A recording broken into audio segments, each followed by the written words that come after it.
In order to function, CodeScene requires internet connection, first and foremost to check your license, but also to integrate with external servers such as Jira or any Git providers such as GitHub or Bitbucket, or applications like Trello.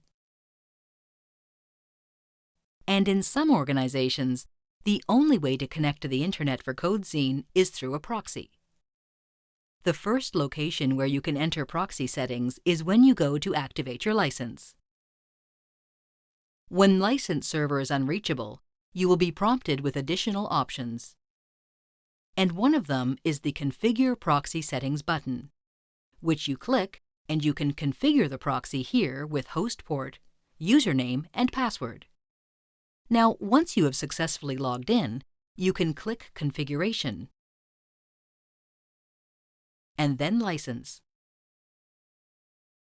And here you can see your proxy server settings again. Here you can also see the host port, username, and password. The password field is always empty, even if a password was previously configured. Once you update your settings, you have to click Update Proxy Settings for them to take effect. You can also remove proxy by clicking the Clear Proxy Settings. Sometimes you don't want to use a proxy for certain hosts. For instance, let's say you have Jira in your local network, and you don't want to use the proxy that connects to the internet. In that case, you can set an environment variable on your CodeScene instance.